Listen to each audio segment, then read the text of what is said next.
This is an enhanced photograph taken at the Necker Hospital in Paris when they put tracer dye into the acupuncture points and then photographed it. And the tracer dye went through these lines of energy in the body, the chi, the photons. And when you look at it, it's just like a motherboard. And interestingly, when this chi is passing around too slowly or too quickly, the body is ill in some way. And what acupuncture is about is using the needles and other techniques to balance out that flow of energy. And what happens when the information is passing around a desktop computer in less than optimal speed? You say, my bloody computer's slow today, and often it's slow because it has a virus. The brain is the central processing unit of the computer, which in a desktop is a microchip. It's the main processor of information. The DNA is the hard drive, and it's not just the DNA we see physically, because even DNA is just the decoded version of an energy field. We have an energy counterpart which we call the human aura. What we call cultures. I'm this culture, I'm a black South African, I'm a Hindu or whatever. These are different sub-softwares of the human software. This guy, William Sheridan, was in a New York hospital waiting for a heart transplant, and he joined an art therapy course. He was about as good as I am, and I'm a terrible, terrible artist. And this is what he was drawing. After his heart transplant, suddenly he went back on the art therapy course and started drawing much more sophisticated pictures. As a result of agreeing to promote organ donation, he managed to meet the donor's mother. He asked her the obvious question, did your son have an interest in art? And she said he wanted art materials rather than toys from the age of 18 months. He was crazy about art. And there have been many studies, some of them very extensive over the years, that have shown the incredible connection between people who've received hearts, lungs, and other organs from people and then taken on either and/or their character traits or their abilities. Because what are they doing? They're downloading information from one computer to another. That's how it gets passed across. We're led to believe that what identifies us with the body and what identifies us with the body being us is whether we're a man or a woman. Again, being a man or a woman is not what we are, it's the experience that we're having.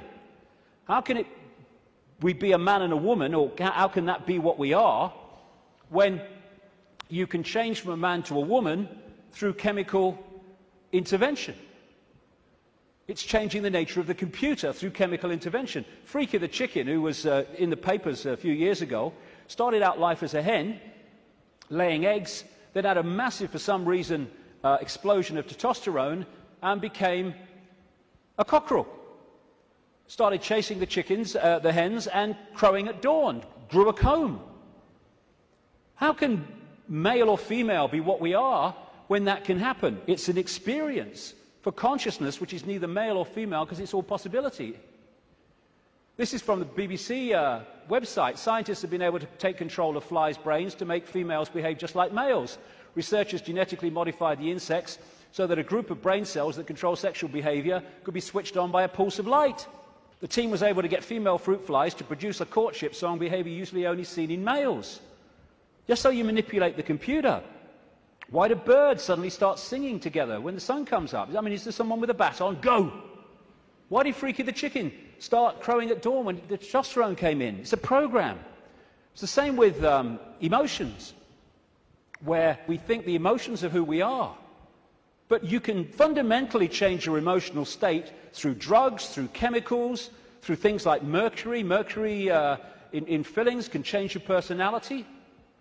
Can change your personality by drinking the shite in food and drink, these chemical cocktails. That's what's happening to so many kids. How can even emotions, as we know them, be what we are, when chemicals can change the emotions that we have? It's to do with the way we decode reality. And we are receiver-transmitters of information. Like we're taking from the worldwide cosmic web and we're adding to it. And how interesting and appropriate that one of the great ways or great means of receiving and transmitting is through crystals, quartz crystals. And it turns out the human body is a gigantic liquid quartz crystal. The membrane of every cell, and we have trillions of them, is a quartz crystal, a liquid crystal. The Earth is a gigantic crystal. Every grain of sand, for goodness sake, is a crystal. And the Earth, too, is receiving and transmitting information within this cosmic web. DNA is a receiver, transmitter of information, and it's made that way. This is an article on DNA. From the characteristic form of this giant molecule, a wound double helix, the DNA represents an ideal electromagnetic antenna. On one hand, it is elongated and thus a blade which can take up very well electrical pulses. On the other hand, seen from above, it has the form of a ring and thus is a very magnetical antenna. We are receiving and transmitting all the time through what we think is the body computer. And the energetic auric field connects into us through what we call chakra points, from a word, Sanskrit word meaning wheels of light. And these connect into what we call the physical body through the endocrine system of glands, two of which include the pituitary and the pineal gland, which together make up what we call the third eye. The ability to get out there through the sixth sense. It's like that Muse song says, if we could flick a switch and open your third eye, we would know that they'd never be afraid to die. Words to that effect. Exactly, because we'd be out there. Now, anything that can shut these down holds us in five-sense reality and stops us from breaking out into the greater self.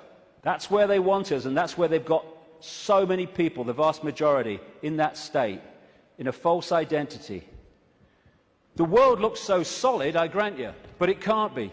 It can't be, even though it seems to be. And if you bang your head on the wall, again, like walking through the fire, believing you're going to get burned, bang, you'll bang your head. But it can't be, because the world is made up of atoms, and as quantum physicists have shown, atoms have no solidity. How can something which is basically empty space make up a solid world? It can't. The reason it appears to is because the information in the waveform metaphysical universe is decoded through into apparent solidity. Again, it's just the way we decode reality that gives it form. We take information from a disk, we put it on the screen, it seems to have time-space solidity. But it doesn't. It's just information being read, and that's exactly what's happening to us. The reason it appears solid and it appears three-dimensional is because we live in a holographic world. And they create, here we go, a waveform. We call it in holographics an interference pattern. It's like dropping two pebbles in a pond, and then the waves they create collide, and that is a waveform representation of where those pebbles fell, how heavy they were, how high they fell from, etc., how big they were, etc. And this is what the waveform, again, looks like on a holographic print. It's information. It seems to be nothing. It looks like a fingerprint, appropriately, actually. But what is it? But you fire a laser at that, and suddenly a three-dimensional, and the best of them, a very solid-looking image comes up. This is how we create our reality. It's holographic. This guy is in an Australian city, I think it was Melbourne, but he was projected as a hologram onto a stage in Adelaide. This is one that CNN did. So we are creating a holographic version of this information, just like a hologram does, in our heads. That's where it comes from. It's this construct. And how funny, I've been saying this for years, and then I come across this very, very mainstream New Scientist magazine in January now 2009, and its front page, "You are a hologram projected from the edge of the universe." Why these things happen. This is why reflexologists can find points on the hand and the feet and elsewhere that relate to different organs and parts of the body. This is how acupuncture can do it, and reflexology with the points on the ear. Do something here, it affects the heart. Do something here, it affects the liver. because it's a hologram, and it must be like that because every part of the hologram is a smaller part of the whole. Holographic Blood, this book by an American physician called Harvey Biggleton, I went to see. He has found holographic images in the blood. And I looked through one of his really powerful microscopes, and as he increased it and increased it and increased it, my blood went from blood as you would perceive it to quartz crystal when you got it to the most powerful level. That's what we are, crystals. So because we live in a holographic reality where everything is a smaller version of the whole, that's where we get the theme of as above, so below. That's why the human energy field is mirrored by the Earth energy field. Because we are a smaller part of the Earth hologram, and the Earth hologram is a smaller part of the greater hologram. And on one level, this reality is digital. And they're creating now, and this is extremely relevant to what I've been saying,